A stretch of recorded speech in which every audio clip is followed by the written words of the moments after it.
Yes, if I confirm, it's your boy Foxy P in the building. I like your boy. The chopper of them on the fire and plantain. Yes, 1995, 1999 Gilbert champion. First evil governor of Lagos State. But once I yes, can I say yes, we fit. Yes, what I confirm.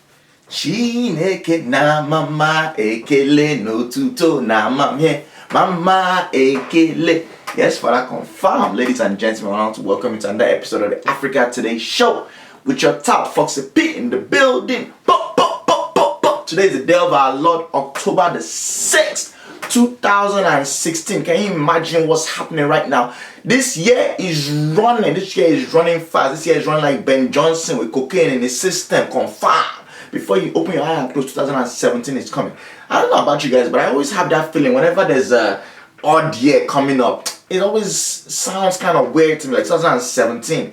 I don't really like put too much hope in it. I'll be like, you know what? 2018 is coming. But let me tell you, a year that's coming that so many people are so excited about, 2020. 2020, why? Because every single company, they have their vision 2020. Every single country, they have vision 2020. If you remember, Nigeria had vision 2020 since the time Abacha then were there.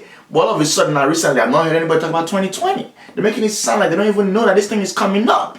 I pray to God that me, I'll be alive, and you'll be alive to see that 2020. Let's see all the good things that's coming to us. In Jesus' name, amen.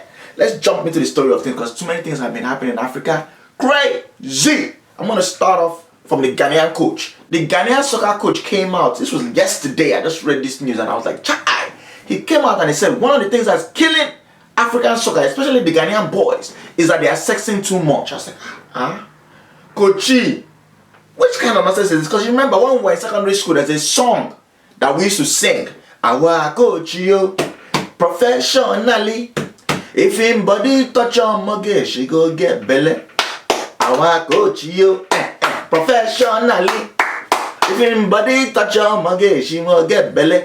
Yeah, because we're looking at the coaches and you are the ones that when you see all these junior girls like this, once he does touching like this, they get a very me. So I was very surprised to see a coach coming out and saying that no, these boys are sexing too much. That's the reason why they cannot run for 19 minutes. That's the reason why they don't have the stamina to last. Because they don't sleep long. And why don't they sleep?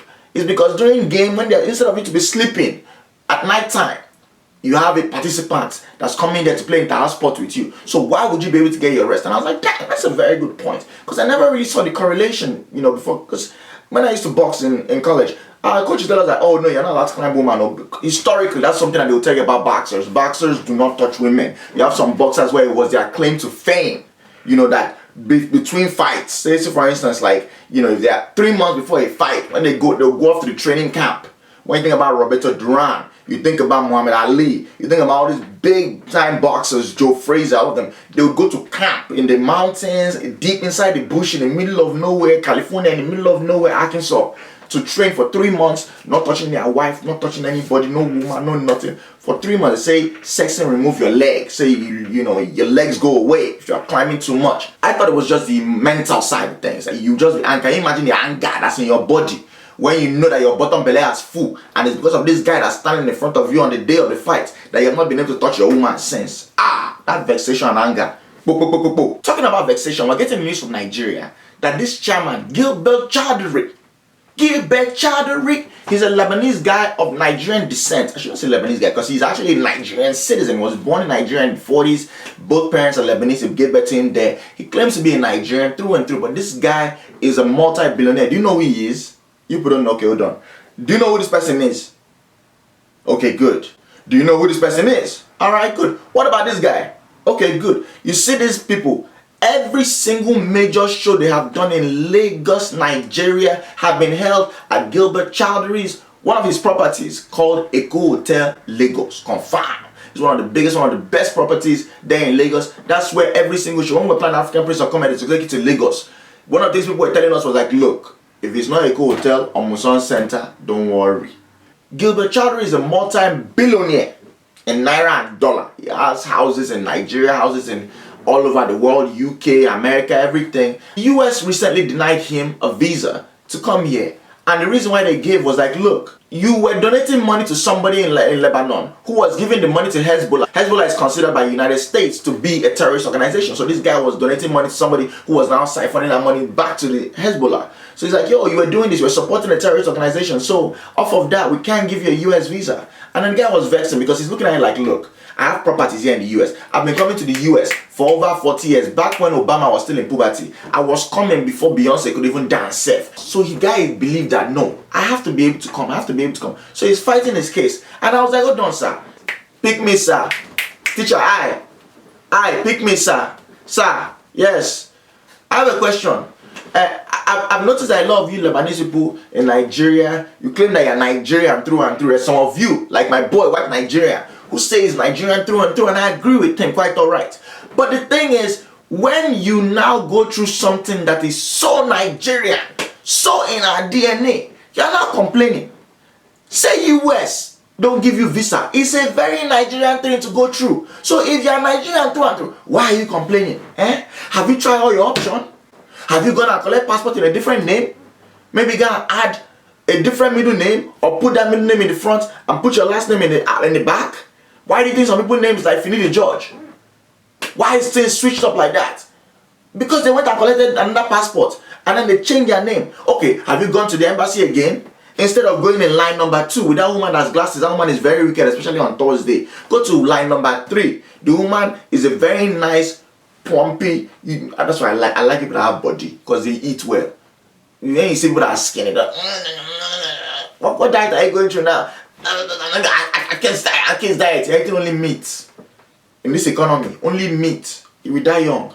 I like people that are plumpy, that have body, because they eat good and then they feel good. Have you gone to that line number 3? You have not exhausted all your options. But if they come out now and say you're not Nigerian enough, you start, what do you mean I'm not Nigerian enough? Welcome, sir. Congratulations to you. Talking about people that are congratulating, we're getting the news that there was an Ethiopian runner that went to the Olympic that decided he's not going back home. This guy was the one, I know, but I saw that picture. When he was crossing the line, he ran the marathon, he got silver medal. He crossed his hand like this. Do or die. Like he's a cultist, confirmed. So this guy decided he's not going back to Ethiopia. He's a member of the Oromo tribe.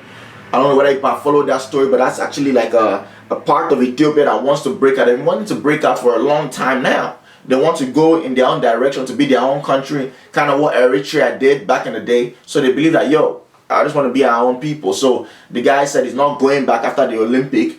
And somebody now told me that they saw him in Minnesota, where he does the African Prince of Comedy show. Amazing show. Oh my goodness. So somebody said that they saw him, they're doing a celebration for him in the hotel. And I'm like, damn, big ups to you. We're getting news from Liberia that China has begun work on a $60 million complex for their House of Representatives, their minister, and all those kind of people. And I say, yes, good job, Liberian people. Instead of people to be buying made in China, what do? You went to go and bring China people and bring them to your country there so that they can make it right there, so you can supervise them. And I appreciate you guys so much. But let me say this, Liberian people. Man, I open our eye where. Shine your eye where. Mainland China don't give people anything for free. Last time I checked, this is not Christmas and they are not for the Christmas. So men are opening our eyes. Because of why? If you look at Tibet, ask them. Taiwan, ask them. Hong Kong, ask anybody that China has ever given anything, shishi, afo, anything that they give you, they don't have to give it to you for free. I'm hearing that that 60 million is part of a $2.5 billion deal that China has signed with Liberia. They've signed this thing for Ipu's iron ore. They said they want to be digging for iron ore. It's a concession that's been given to them to dig for iron ore for a certain number of years, at least like 25 years or 30 years or so. Please believe that this thing is not Street Fighter, where Blanca will be kicking on. China will kick like Chun-Li.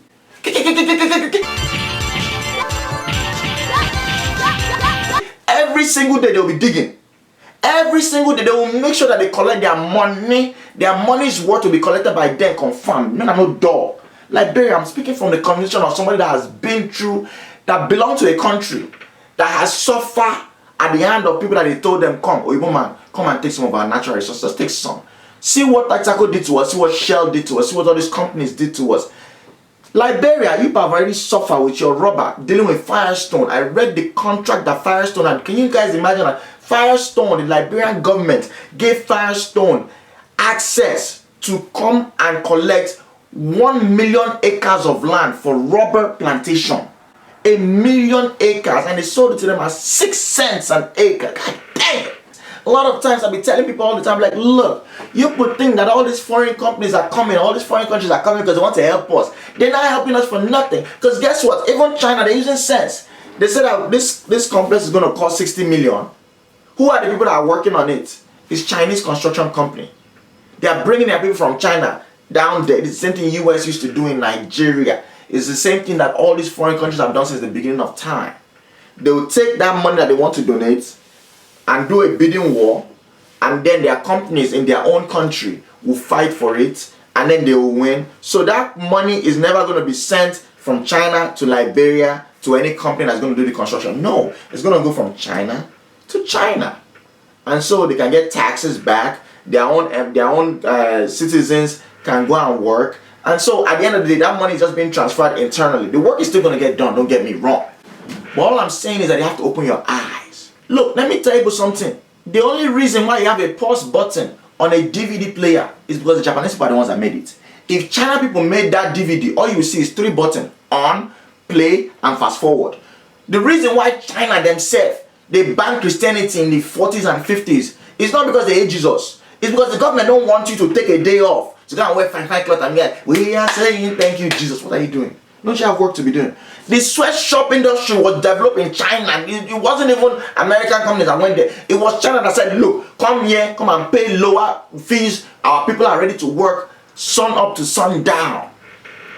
You think they're going to be digging that, you put iron ore. Just small, oh yeah, 9 to 5, we'll dig a little bit. No, I swear to God, Father Almighty, the way they will dig that thing is Monday to Monday. When they be digging like this, there's no pause. They're not waiting for nobody. They're going to dig till they get their money's worth. I swear to God, Father Almighty. Hopefully, they don't do what's happening now in the US, where because of the digging that people are digging for fracking of gas or whatever, they now fuck shit up. Think about it though. In your own country, you can dig responsibly. In another man's country, do you think you care? Hopefully they don't be digging, they'll dig on that. Can cause earthquake or whatever, So please, Liberian people, shine your eye well. Don't get caught up in any of this nonsense. So there's this Zimbabwean guy, his name is Godfrey, and I'm not going to say his last name, but he's being deported now by Australia. What did this guy do? Apparently he went to Australia in 1996. He was part of a dancing group that goes around to different parts of Australia and dances, the traditional dance and everything, acrobatic, all that kind of stuff. So the news that we're getting is that this guy is being deported. And I'm like, why? What did he do? So he moved there in 1996. And we're getting the news that between 2006 and 2007, this guy infected about 12 women with HIV. I'm like, dang. 12 women in 1 year is a lot for you to be hitting raw, number one. Number two, your batting average, you've taken that cricket game that people play in Zimbabwe to the next level, my brother. That's legendary. And number three, I didn't really know that it was actually a crime to infect somebody with HIV. I know it's wrong, but I didn't know that they have specific crimes. And it made me start considering. I was like, dang, is it reckless endangerment? Is that what they're calling it? Is it manslaughter? What if the person doesn't die? Nobody really thinks that HIV is going to kill people. I tell people all the time, I have extended family members who have HIV and they're living well. So it's not a death sentence like it used to be before. You just have to take your antiretroviral drugs and all that kind of stuff and you'll be okay. So I was very, very surprised, and I thought it was very good that actually Australia does have a law, and they had this law, and they actually sentenced this guy to 9 years in prison because they believe that he knowingly infected these women with HIV. And I'm thinking to myself like, dang, I wish they had this law when I was in Unilag, back when that bastard gave the black boy gave me gono. I should have known something was wrong, man. That girl was just popping that ampiclox like it's candy. Do you have ice water? It's things we do at a young age, but I don't tell anybody. But yeah, it was crazy to me. So, it now made me start thinking to myself, are there people out there, do you guys believe that there are people out there who are knowingly infecting others with STDs? That might be the question for today. So it's a two-part question. Number one is, do you believe there are people out there who are knowingly infecting people with the STDs? And number two, what would you do if you found out that somebody knowingly infected you with HIV? Well, that's deep.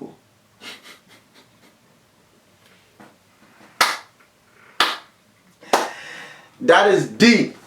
But then Mugabe has always said that he wants to increase the number of things that Zimbabwe is exporting to the rest of the world. So that's That's too soon. Ladies and gentlemen, that's all I have for you today. However, I want to add something real quick. This is the first episode I've got today's show after school started. So I know we have a lot of students, a lot of young people that support this show. I want to tell people to do well in school this semester. I mean, I no fear. Let me tell you something about school. Everything that you need to succeed in that school is inside your paper. It's inside the book and it's with your teacher. Don't be afraid if you don't understand anything. Tell your teacher that you don't understand. Don't be afraid. I don't care whether I go to school in Nigeria, whether I go to school in America. But don't ever internalize anything. Don't ever take it upon yourself and say that, I don't understand this because I'm stupid, or because I'm slow, or because my brain is half charged. No. You have the capacity to understand everything, which is why it's being taught at your level. When you go to the next class, they'll teach you things that are more difficult. If you were there now and you're going to that other class, it will be hard for you. I understand that. But for now, believe that everything that's in your plate is doable.